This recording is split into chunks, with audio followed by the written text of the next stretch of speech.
Pastor, muy buenos días. Hermano, buenos días. Buenos días. Un placer, pastor, saludarlo en esta mañana de día domingo. ¿Cómo está, pastor? Amén, hermano. El gusto. Hasta ahorita bien, gracias a Dios, brother. ¿Y usted cómo le va allá en Colombia? Muy bien, pastor. Quería conversar con usted porque tenemos algo muy importante para nuestro foro, pastor, el de debates cristianos católicos versus otros cristianos. Y en nuestro canal en YouTube que llama Videos Apologética Católica, pastor, quería invitarlo muy especialmente a su persona para que tengamos un diálogo sobre el tema de la Virgen María. Con mucho gusto, hermano. Aceptamos la invitación y donde estaremos hablando sobre la bendita y santa Virgen María.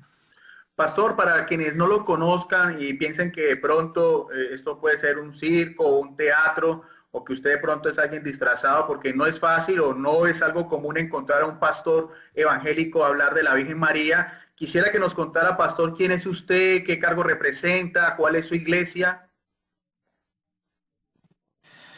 Bien, hermano, mi nombre, como ya muchos saben, en mi perfil, soy el hermano Percy Riley. Soy pastor ordenado con la Denominación Bautista del Sur. En este momento estamos en un proceso de integración con la Metodista Libre, y hemos servido a Dios por más de 30 años, desde 1989. Mayormente nuestro ministerio se desarrolló en México. Estamos ahora viviendo en Estados Unidos desde varios años atrás.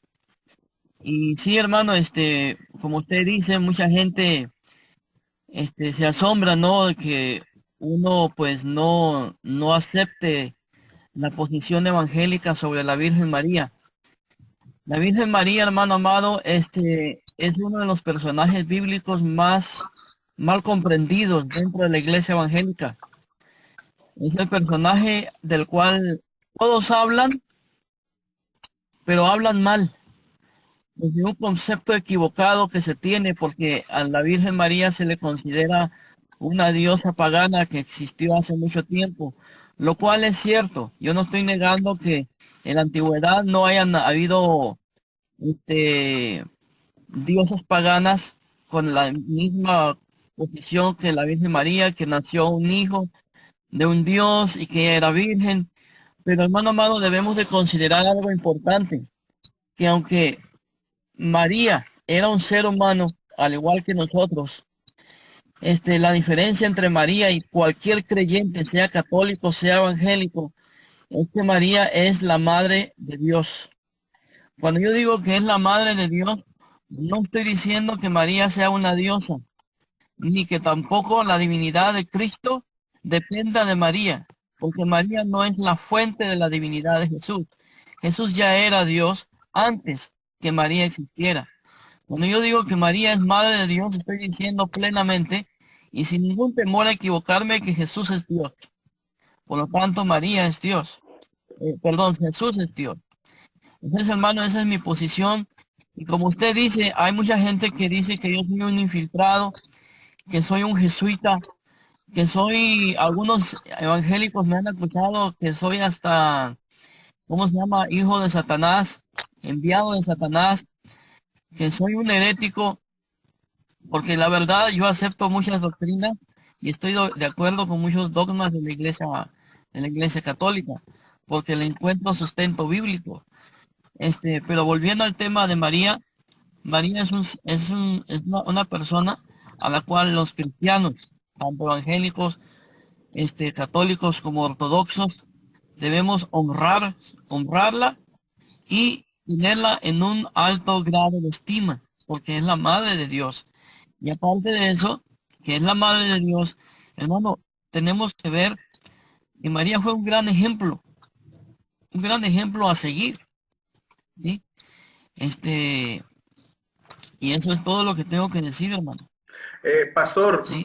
quería preguntarle su posición como tal de respetar a María, reconocer las cualidades, ¿es algo propio, pastor, o va de acuerdo a la teología o a la doctrina de su iglesia? Es algo propio, hermano. Es algo propio. La Iglesia Bautista considera a María como cualquier otro cristiano. No le pone un lugar especial, solamente le pone el lugar que todo por la posición evangélica. Fue una gran persona que se sometió a la voluntad de Dios y aceptó el plan de Dios en su vida, pero no reconoce en María el hecho de que sea la madre de Dios. Y esto es algo personal mío, pero la buena noticia es que habemos varios hermanos bautistas que sí reconocemos la divina maternidad de María. O sea, que sí reconocemos que María es el Teotocos, la que porta al que es Dios en su vientre. Muchos evangélicos dicen que María es igual que todo creyente. Mentira. María no es igual que todo creyente. ¿Por qué? Porque no todos llevaron literalmente a Jesús en su vientre. ¿Sí? Entonces, hermano amado, esa es mi posición personal. No es la posición de cualquier denominación protestante o evangélica. Pero sí habemos hermanos evangélicos y protestantes que sí creemos que la Virgen María es la Madre de Dios. Claro, ellos no lo van a decir públicamente para evitar sus problemas, pero internamente sí lo creen y sí lo aceptan. Sí, pastor. Yo, de mi parte, pues, soy honesto conmigo mismo, honesto con mi conciencia y no voy a estar ocultando algo que es verdad. Y me van a decir, ¿tienes pruebas bíblicas para decir lo que dices? Bueno, sí las hay, ¿sí? Son las mismas que la Iglesia Católica tiene. Por ejemplo, cuando María va a visitar a Elizabeth, Elizabeth la saluda como diciéndole que en cuanto ella oyó el saludo de María, el niño se movió mucho. Y ella dice, ¿cómo es esto que la madre de mi de mi Señor, viene a visitarla a ella? Ese mi Señor no es un Señor cualquiera. Está significando que ese Señor que mora dentro de ella es el Dios verdadero, encarnado dentro de la Virgen María. ¿Sí? Y ella no se considera digna que la madre de su Señor la esté visitando. Sí, pastor. Entonces, hermano, no se pregunta, es mi posición personal, ¿sí? Que he encontrado a través de estudios, a través de la palabra de Dios. Sí. ¿Alguna otra pregunta, hermano? Sí, pastor. También quería decirle, pastor, ya que tenemos el agrado de tenerlo usted y que mucha gente no conoce, cuando uno estudia lo que son los orígenes de la iglesia, de la reforma protestante, se sorprende porque no lo saben que Martín Lutero creía en la maternidad de la maternidad divina María, creía en su virginidad y hace unos comentarios hermosísimos al Magnífica, al igual que Juan Calvino. Los primeros reformadores creían en que María fue siempre virgen. Eso fue después, más adelante, en el cual empezaron esas grandes diferencias, pero lo que son los iniciadores, los fundadores de la Reforma Protestante como tal, tenían muchas cosas que, como usted lo dice, son bíblicamente en cuanto a lo que es el papel de María en la historia de la salvación. ¿No es, pastor? Así es. Amén, hermano. Así es. Martín Lutero y otros reformadores jamás criticaron a María. Jamás dijeron que era una diosa pagana. Jamás dijeron que era idolatría. La verdad, usted es teólogo católico y usted me puede corregir a mí si yo le digo a usted que los reformadores jamás dijeron que la Iglesia Católica adoraba a María. ¿Es verdad eso o me equivoco? No aparece ningún documento, pastor. No, la adoración es exclusiva para nuestro Señor Jesucristo. Así lo decimos en el credo. Creo en Jesucristo, su único Hijo, nuestro Señor. ¿No? Y creo que recitamos los católicos el día domingo. Pero comparto con usted, pastor, el papel de María, el papel esencial, el papel en la historia de la salvación. No sé, pastor, si usted comparte conmigo cómo ve usted Génesis 3:15, el primer anuncio cuando Dios le dice, pondré enemistad entre ti y la mujer. Para usted, pastor, ¿esa mujer es María o usted la ve como a la iglesia?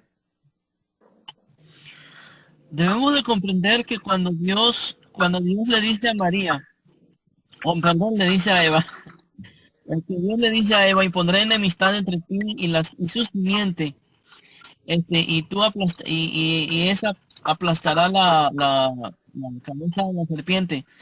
Dios ya sabía quién iba a ser esa mujer.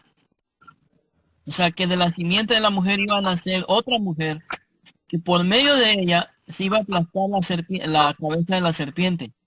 Entonces, es mi opinión personal que Dios estaba hablando tanto de María como de Jesús, porque ella fue el instrumento por el cual Jesús iba a nacer a este mundo, y que por medio de él, esa serpiente iba a ser aplastada, su cabeza. Y es lo curioso, hermano, fíjese bien, en muchas iglesias evangélicas, se predica que nosotros tenemos la autoridad para aplastar la cabeza de la serpiente. Sí, es lo que se predica en muchos púlpitos. Ustedes como creyentes pueden aplastar la cabeza de la serpiente. Levanten su pie, así le dicen los pastores, levanten su pie y aplasten la cabeza de la serpiente. Mi pregunta es, ¿por qué los creyentes pueden aplastar la cabeza de la serpiente y no se enojan? Pero cuando decimos que María aplastó la cabeza de la serpiente, ahí sí se enojan. Mi pregunta es, ¿por qué la doble moral? ¿Por qué la doble moral? ¿Por qué María no puede aplastar la cabeza si ella llevó en su vientre al Dios verdadero? Y cuando digo que llevó en su vientre al Dios verdadero, no estoy hablando de algo espiritual, estoy hablando de algo literal. Ella llevó en su vientre al mismo Dios, literalmente. Y por su obediencia, ella aplastó la cabeza de la serpiente. ¿Sí? Pero Jesús la terminó de aplastar. Hermano amado, eso es lo que yo opino sobre esa pregunta. Sí. ¿Sí? Pastor, ¿cómo ve usted en su exégesis bíblica también el saludo del ángel Gabriel a María que también se encuentra en el Evangelio de Lucas? ¿Qué nos puede cuál es su reflexión bíblica, personal, espiritual, de cómo ve usted ese saludo del ángel? ¿Hay algo especial en ese saludo a María o usted lo ve como lo piensan los demás cristianos, que fue algo sin importancia? Hermano, sobre eso le voy a comentar algo que escuché hace mucho tiempo. Fíjese, María, cuando mira al ángel, María no se sorprende que se le apareció un ángel. Usted y yo, si se nos aparece un ángel en un cuarto donde estamos usted y yo solos, usted se va a sorprender del ángel o de sus palabras. Claro, de pronto del mismo ángel, es algo de, sería por la misma condición a veces humana ante esas cosas sobrenaturales, ¿no? Amén. O sea, y lo sorprendente de la escritura es que María no se sorprendió del ángel. María se sorprendió de sus palabras. Claro. Porque ese salve no se le daba a cualquier persona. Se le daba a la persona que pertenecía a la realeza. Muchos piensan que cuando el ángel la saludó era un saludo cualquiera. No, es un saludo que se le daba nada más a la nobleza. Entonces, y eso se debe a que el ser que iba a habitar en María era el Rey de Reyes y Señor de Señores. Claro. Entonces María, al ser el templo, digamos así, o si puedo usar la palabra arca, que muchos me van a condenar por lo que voy a decir en este momento, María se iba a convertir en el arca donde iba a habitar el rey. Entonces, automáticamente María se convierte en reina porque el rey iba a habitar en ella. Entonces, María es reina no tanto porque se lo merezca, sino porque Jesús la hizo reina. Exactamente. Por los méritos de su hijo. Por los méritos de su hijo, pastor. Por los méritos de Jesús. Claro. Así, por los méritos de Jesús. Y eso es algo hermoso, porque todo creyente es lo que es por Jesús. María es María por Jesús. Y fíjese bien algo que quizás usted ya sabe. que cuando nosotros mencionamos el nombre de la Virgen María, inmediatamente ¿en quién pensamos? Jesús, en su Hijo, en el Verbo eterno que se En Jesús. encarna. Claro. Amén. Y ese debe ser el ejemplo de todo creyente, que cuando se dice Percy, mi testimonio, mi forma de ser, inmediatamente lleve a la reflexión a Cristo. ¿Sí me entiende mi punto? Sí, claro, pastor, clarísimo. El problema hoy en día es que cuando se menciona el nombre de Pepito López, digámoslo de esta manera, no se recuerda a Jesús, se recuerda nada más lo chismoso que es Pepito López, lo malo que es Pepito López y lo hablador que es Pepito López. Entonces María nos da un ejemplo de lo que es un verdadero creyente. Nuestro testimonio refleje la verdad de Cristo. Claro. Pastor, si uno analiza precisamente porque es palabra de Dios el Evangelio de Lucas, yo quería resaltar dos cosas con lo que usted dice, lo del saludo de salve. Nosotros, si lo vemos en los evangelios, cuando los soldados romanos se están burlando de Jesús, también le dicen salve y se le inclinan después de colocar la cabeza. Esa connotación histórica como tal. Y me llama también la atención, pastor, que quisiera conocer su opinión, quedando claro que el ángel le dice que ella iba a ser la madre del Rey de Reyes, del Rey Eterno. La respuesta de María ante ese saludo, como dice ella, he aquí la esclava del Señor. ¿Cuál es su reflexión espiritual y bíblica de esas palabras de María, pastor? Mi reflexión espiritual sobre ello es la humildad de María. ¿Sí? El término que ustedes usan los católicos, porque el saludo que el ángel le da a María está indicando que el ángel hizo una reverencia ante María. ¿Sí? ¿Estamos de acuerdo en eso? Claro, pero cuando el ángel hizo la reverencia ante María, no estaba adorando a María, nada más estaba reconociendo la autoridad que estaba dentro de María. Claro. ¿Y si estamos de acuerdo en eso? Sí, sí, sí. Entonces, hermano. De hecho, pastor, quería acordar porque de hecho el ángel le dice llena de gracia. Ella estaba llena de gracia, no en ese momento, sino que ya estaba llena de gracia. Dios la tenía en sus ojos, tenía la mira en la historia de la salvación. Así es. Es que debemos de comprender algo. Dentro de la teología evangélica se dice que María era una pecadora. Sí, que María era una pecadora, que María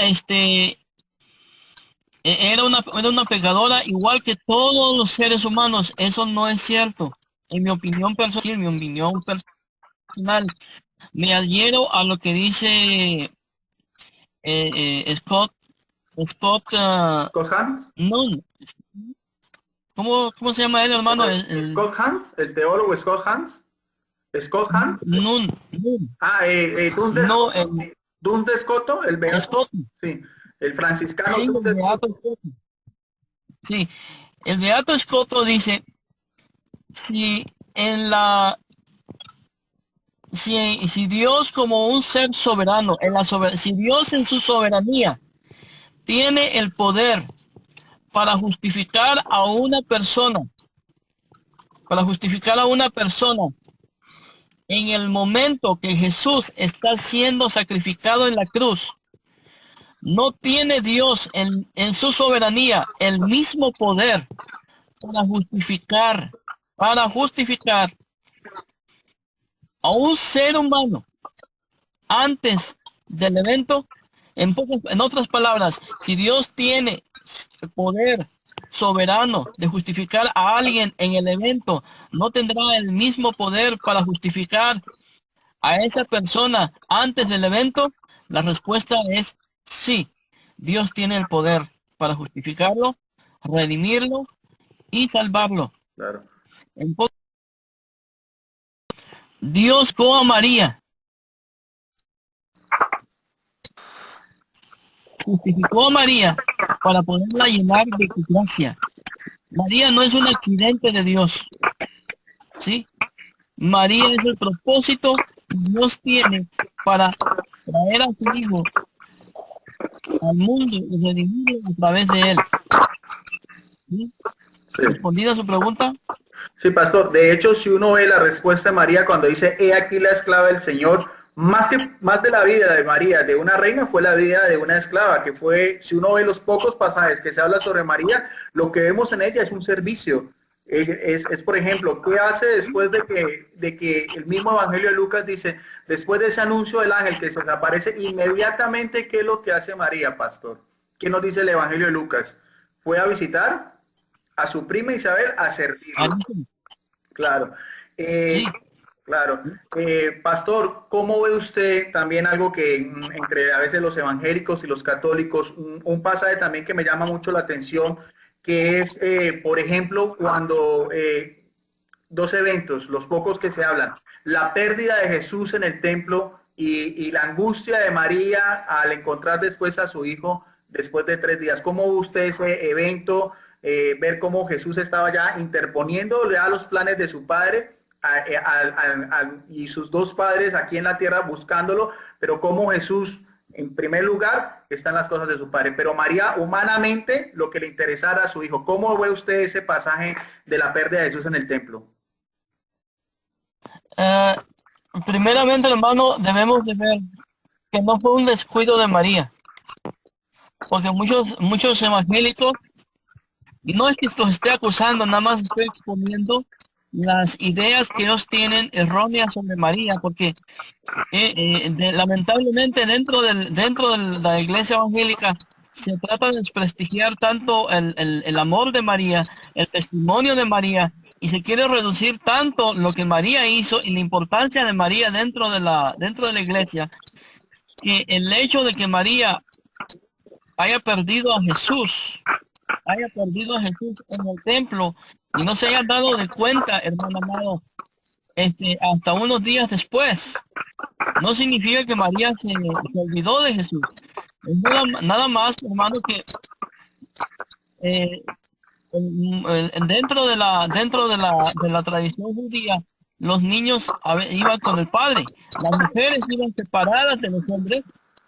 Sí, los hombres iban adelante y las mujeres atrás. Entonces podríamos decir que María se confió que Jesús iba con José. Y es tremendo eso, hermano, porque fíjese bien, voy a decir algo que quizás les va a afectar a algunos evangélicos. ¿Cómo es posible que un pastor diga eso? Bueno, si lo digo es porque puedo, porque es mi creencia personal. Si Jesús tenía más hermanos, ¿por qué esos hermanos no le dijeron a María y a José que Jesús no iba con ellos? Sí, es algo de pensar. Claro. Entonces yo digo, y aparte de eso, si los hermanos no iban con Jesús y tampoco con José y María, ¿cómo es posible que para un evento tan importante los hayan dejado en casa? ¿Sí me entienden?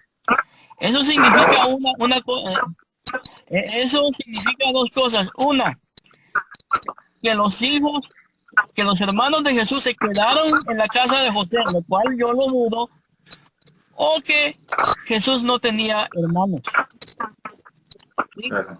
Entonces, hermano amado, ¿qué pienso yo sobre que Jesús se quedó en el templo solo? Ya estaba dentro del propósito de Dios, hermano. Eso ya estaba dentro del propósito de Dios. En la vida de Jesús no habían casualidades. ¿Sí? José y María olvidaron a Jesús, y me atrevo a decir esto con toda confianza, porque ya era el propósito de Dios que Jesús se quedara en el templo a dar testimonio de lo que él iba a hacer. ¿Sí? Aquí podemos ver algo importante. Primero, Jesús estaba hablando con los sacerdotes y ellos estaban asombrando de lo que un niño les estaba diciendo. ¿Sí? Dentro del judaísmo, a los niños no se les tomaba con importancia. Jesús era un niño de 2 años. ¿Sí? Pero el carisma de Jesús, la influencia de Jesús y el poder de Jesús, hermano, motivó a la gente, a los sacerdotes que lo escucharon. Ya todo esto estaba dentro del plan de Dios, de la voluntad de Dios. No fue un olvido de María y de José, sino que era ya la voluntad de Dios. Esa es mi opinión personal. ¿Sí? Claro. Aparte de eso, hermano amado, fíjese bien, ¿quiénes perdieron a Jesús? Si vamos a espiritualizarlo un poco más, ¿quiénes perdieron a Jesús? Jesús nunca se perdió. Jesús estaba en el mismo lugar donde José y María dejaron a Jesús. Y nosotros como cristianos muchas veces, hermano amado, nos alejamos tanto de Dios que nos olvidamos de Él. ¿Sí? Pero Dios siempre va a estar en el lugar donde tú lo dejaste. Nada más es que nos volvamos y nos regresemos a donde dejamos a Dios. ¿Algo más, hermano? Muy interesante, pastor. Sí, muy interesante sus reflexiones, muchas enseñanzas nos dejan. Pastor, estamos teniendo un poquitico de problemas en el audio suyo. Yo quisiera, pastor, si de pronto, si le parece bien, cortar hoy acá y volverlo a invitar para que reflexionemos otra vez sobre María, pero ya precisamente ya en lo que fue la vida pública de Jesús. Me gustaría mucho conocer su opinión, los pocos pasajes que se hablan ya de María en la vida pública de Jesús. Lo podemos programar, pastor, para otra oportunidad, de pronto tenga mejor señal de Wi-Fi y se pueda escuchar usted, porque sus declaraciones son muy importantes, aclara muchos conceptos, tanto para católicos como para evangélicos. Con mucho, hermano, con mucho gusto, hermano. Estamos en la mejor disposición de servir y con mucho gusto, usted nada más dígame cuándo y ahí estaremos. Sí, pastor, para mirar a ver si de pronto se pueda escuchar un poquitico mejor su audio, nos ponemos de acuerdo, pastor, y seguimos esta plática que me parece muy interesante. Yo la quería tener, la había anunciado, es una sorpresa, lo vamos a subir también en nuestro canal en YouTube, porque es lo que usted está diciendo, pastor, es el testimonio de un pastor de la Iglesia Bautista, sin ninguna presión, de una manera libre, que está hablando precisamente aspectos bíblicos muy importantes de María. Y quedaría pendiente, pastor, para otra ocasión, hablar un poquitico también los pasajes, ya que hablan directamente cuando Jesús inicia su ministerio público y la participación de María en esos momentos que mencionan los evangelios, pastor. ¿Me acepta la invitación, pastor? Amén, hermano. Sí, mi hermano, aceptamos la invitación con mucho gusto y estaremos esperando que usted nos indique cuándo, dónde y cómo. Y con la ayuda de Dios, tenemos un mejor audio ya.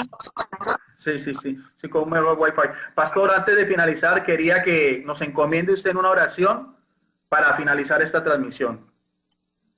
Amén, hermano. Vamos a orar. Padre, en el nombre de Jesús, nos encomendamos en este momento a tu presencia, a tu guianza, Señor, y te damos gracias, Señor, por la vida de mi hermano Guido. Te pedimos que tú lo bendigas a él y a su familia y a todo oyente que nos está viendo y escuchando en este momento. Te damos gracias, Padre, en el nombre de Jesús, por tu amor, misericordia y bondad. Y todo te lo pedimos, Padre, en el nombre precioso de Jesús, nuestro Señor y Dios. Amén y amén. Gloria a Dios. Gracias, pastor, muy amable por su tiempo, por su espacio. Yo sé que usted es una persona muy ocupada, usted me lo dijo, usted tiene sus obligaciones familiares, hoy es un día domingo, tiene sus obligaciones en su iglesia y tiene sus obligaciones laborales, pero usted ha querido sacar ese espacio. Yo lo admiro mucho, pastor, usted y yo nos conocíamos de tiempo atrás, nunca había tenido el honor de verlo ya en una transmisión, alguna vez habíamos de pronto ya por medio de los foros, pero le cuento, pastor, que su imagen, tanto para católicos como evangélicos, que ha hablado usted, es muy buena, pastor. Usted tiene una imagen de una persona recta, de una persona, un siervo de Dios, no es una persona doble cara. Esa es la imagen, pastor, que no solamente tengo yo, sino de muchos católicos y de muchos evangélicos que hablé internamente de que iba a tener un diálogo con su persona, de que realmente vean de que usted sí es un pastor, de que esto no es una farsa, no es un teatro ni nada, es la declaración que le está saliendo de su corazón, hablando de María, pero que nos lleva a su Hijo Jesucristo. Pastor, entonces quedamos en otro momento de que tenga usted un mejor Wi-Fi, porque es muy importante sus declaraciones. A lo último se estaba quebrando un poquito la voz, se está interrumpiendo, y quiero para que después lo subamos a nuestro canal, pastor. Gracias por este espacio, entonces estamos pendientes, pastor. Amén, hermano, que Dios me lo bendiga, que tenga un buen día. Si no ha ido a misa, pues cuando vaya, que sea un momento de bendición para su vida y toda su familia. Hermano, que Dios lo bendiga nuevamente y muchas gracias a ustedes. Y con la ayuda de Dios estaremos en contacto y hablando más sobre la bendita y santa Virgen María. Que el Gracias, Señor les pastor. bendiga, hermanos. Bendiciones. Nos vemos en otra oportunidad. Muy amable, pastor, por su tiempo. Amén, hermano. Dios la bendiga. Bye bye. Hasta luego, pastor. Hasta luego, hermano. A ver.